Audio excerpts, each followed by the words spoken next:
नमस्कार, FM news देख रहे हैं आप। मैं हूं आपके साथ नैना। चलिए रुक करते हैं मुख्य खबरों की ओर। मल्लिकार्जुन खड़गे ने कांग्रेस अध्यक्ष का पद संभाल लिया है। खड़गे सुबह ही राजघाट पहुंचकर महात्मा गांधी को श्रद्धांजलि देने के बाद मल्लिकार्जुन खड़गे ने कांग्रेस के दिग्गज हस्तियों नेहरू और इंदिरा को भी नमन किया। उसके बाद वो सीधे पार्टी मुख्यालय पहुंचे, जहां उन्होंने पदभार संभाला। इस मौके पर सोनिया गांधी के अलावा राहुल गांधी, प्रियंका गांधी और मधुसूदन मिस्त्री भी मौजूद थे।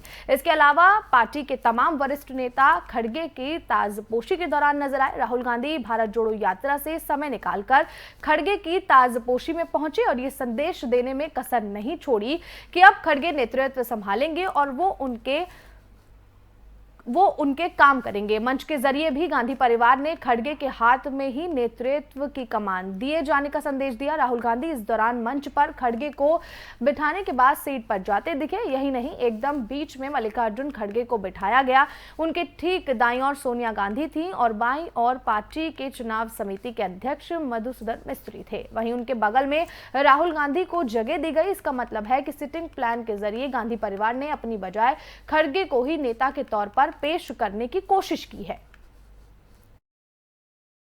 आपने इतने वर्षों तक मुझे जो प्यार और सम्मान दिया है, यह मेरे लिए इस तरह से गौरव की बात है कि उसका एहसास मुझे अपने जीवन की आखिरी सांस तक रहेगा।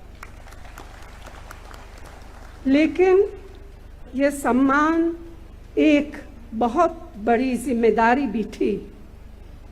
मुझसे अपनी क्षमता और योग्यता के अनुसार जितना बन पड़ा उतना किया। आज मैं इस दायित्व से मुक्त हो जाऊंगी। यह भार मेरे सिर से उतर जाएगा, इसीलिए स्वाभाविक रूप से मुझे राहत का एहसास हो रहा है। आज मेरे लिए बहुत ही भावुक क्षण है।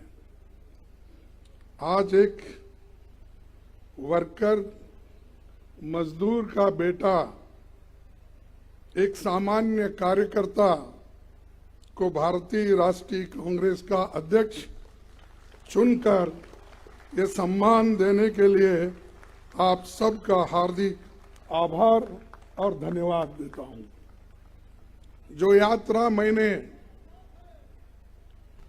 1969 में ब्लॉक कांग्रेस कमेटी के अध्यक्ष के रूप में शुरू की थी, उसे आपने आज इस मुकाम पर मुझे पहुंचाया है। जिस महान राजनीतिक दल का नेतृत्व महात्मा गांधी जी, पंडित जवाहरलाल नेहरू जी, सुभाष चंद्र बोस जी, सरदार पटेल जी, मौलाना आजाद जी, बाबू जगजीवन राम जी, इंदिरा गांधी जी और राजीव गांधी जी ने किया हो, उस जिम्मेवारी को संभालना मेरे लिए सौभाग्य। दिल्ली के सीएम अरविंद केजरीवाल ने बड़ा बयान दिया है। उन्होंने केंद्र सरकार से अपील की है कि भारतीय करेंसी पर गणेश जी और लक्ष्मी जी की फोटो हो। अपने अपने परिवार के लिए, देश की समृद्धि के लिए प्रार्थना की। हम ये भी देखते हैं कि जितने बिजनेस करते हैं, व्यापारी हैं, इंडस्ट्रियलिस्ट्स हैं, सब लोग अपने अपने यहाँ अपने कमरे में ज़रूर लक्ष्मी जी की और गणेश जी की मूर्ति लगा के रखते हैं और रोज़ सुबह काम शुरू करने के पहले उनकी पूजा करते हैं। आज मेरी केंद्र सरकार से, प्रधानमंत्री जी से अपील है, भारतीय करेंसी के ऊपर एक तरफ गांधी जी की तस्वीर है, वो वैसे ही रहनी चाहिए, लेकिन दूसरी तरफ श्री गणेश जी की और श्री लक्ष्मी जी की तस्वीर भारतीय करेंसी के ऊपर लगाई जाए। जैसा मैंने कहा कि हमें अपनी अर्थव्यवस्था को सुधारने के लिए, भारत को आगे तरक्की देने के लिए बहुत सारे एफर्ट्स की ज़रूरत है, लेकिन उसके साथ साथ देवी देवताओं के आशीर्वाद की भी जरूरत है। अगर भारतीय करेंसी के ऊपर एक तरफ गांधी जी की तस्वीर है, वो एज इट इज रहे, दूसरी तरफ अगर लक्ष्मी जी की और वहीं केजरीवाल के बयान के बाद सियासी घमासान शुरू हो गया है। बीजेपी ने केजरीवाल को झूठा हिंदू बताया है। वहीं संबित पात्रा बीजेपी नेता आतिश ने भी बहुत कुछ कहा है।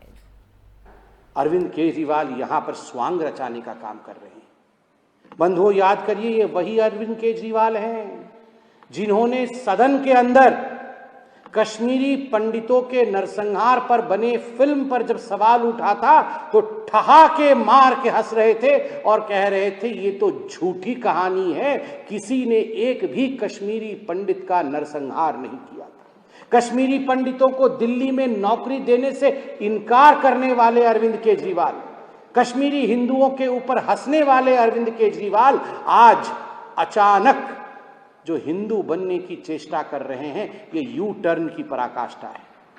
अगर सही मायने में देखा जाए तो केजरीवाल जी, आप जब दिवाली की पूजा कर रहे थे ना, तो मां लक्ष्मी भी और भगवान श्री गणेश भी, ये जो आपने एक्साइज पॉलिसी में पैसा मारा है, आपके भाई, आपके साथी मनीष सिसोदिया ने जिस प्रकार मोटा माल शराब माफिया के माध्यम से कमाया है, भगवान कभी माफ नहीं करेगी, मां लक्ष्मी कभी माफ नहीं करेगी। इस प्रकार जो शराब में घोटाले करते हैं और गरीबों के पैसों का गबन करते हैं। जहां तक हिंदुस्तान का सवाल है, अरविंद केजरीवाल जी, इसमें तो कोई शक नहीं है कि हिंदुस्तान के ऊपर, भारत के ऊपर मां लक्ष्मी और प्रभु श्री गणेश का, महादेव और राम का आशीर्वाद है। तभी तो जो हिंदुस्तान आर्थिक रूप से 11वें स्थान पे था आज से एक दशक पहले, आज वही हिंदुस्तान पूरे विश्व में 5वें नंबर की अर्थशक्ति है, 5वें नंबर की इकोनॉमी है। टुडे मैं भारतीय जनता पार्टी के नेताओं के सामने हाथ जोड़कर उनसे आग्रह करना चाहूंगी कि इस प्रस्ताव का विरोध ना करें। यह सिर्फ अरविंद केजरीवाल जी का प्रस्ताव नहीं है, ये भारत के 130 करोड़ लोगों का प्रस्ताव है। इस देश के 130 करोड़ लोग ये चाहते हैं कि लक्ष्मी जी और गणेश जी की फोटो भारत के नोटों पर छपे। देखिए, हम जानते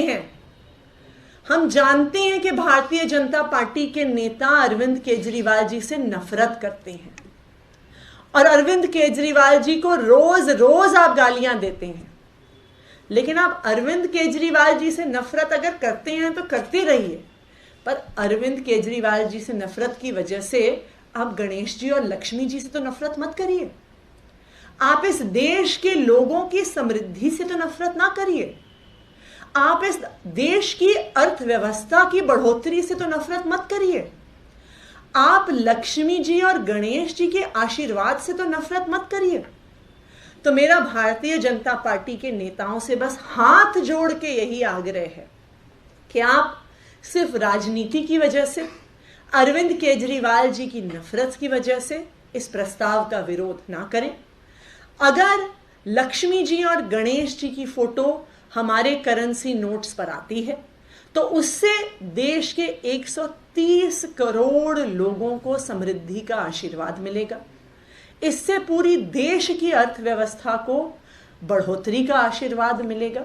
तो मेरा भारतीय जनता पार्टी से यही आग्रह है कि वो लक्ष्मी जी और गणेश जी की फोटो नोटों पर छपने दें और इस प्रस्ताव। बीजेपी अध्यक्ष पप्पू यादव ने बड़ा बयान दिया है। उन्होंने कहा कि 90 से 95% रेप दलित गरीब का होता है। बेगूसराय में लगातार आपराधिक घटनाएं बढ़ रही है और आज 15 दिन होने चले हैं। एक बच्ची की गैंग रेप हुई है, एक अभियुक्त को भी एक ग्रामीण लोगों ने ही पकड़ के पुलिस को दिया है। भाई, आपको ऐसा लगता है तो आप अपनी बच्ची को सुरक्षित रखिए, या उससे आप बात उन पर आप, उनके घर में भाभी रहती है, माँ रहती है, पहले से आप निगरानी रखिए। ये गलतियां किसकी है? ये गलती तो हमारे परिवार की है, हम सब की है। हम अपने दुनिया में मगन रहते हैं, परिवार को केयर नहीं करते हैं।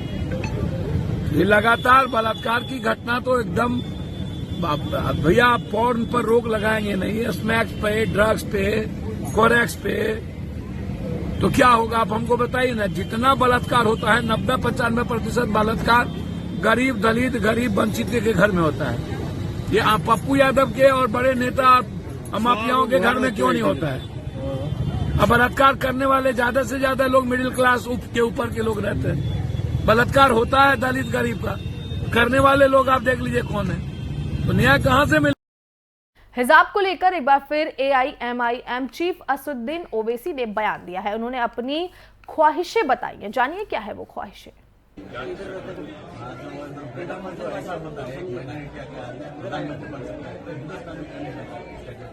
मैं तो बोला कि इंशाल्लाह मेरी जिंदगी में या मेरी जिंदगी के बाद एक हिजाब पहनने वाली बच्ची भारत की प्राइम मिनिस्टर बनेगी।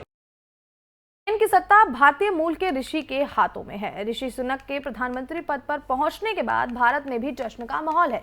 खुद प्रधानमंत्री नरेंद्र मोदी और तमाम बड़े नेताओं ने उन्हें इसे लेकर बधाई दी है। अब इस बीच एक बड़ी खबर सामने आई है जिसमें बताया जा रहा है कि जल्द प्रधानमंत्री मोदी और ऋषि सुनक की मुलाकात हो सकती है। सूत्रों के मुताबिक दोनों नेता इंडोनेशिया में होने वाले G20 शिखर सम्मेलन के लिए 15-16 नवंबर को बाली में मिलेंगे, जहां उनकी मुलाकात होगी और खास बातचीत उनके बीच होगी।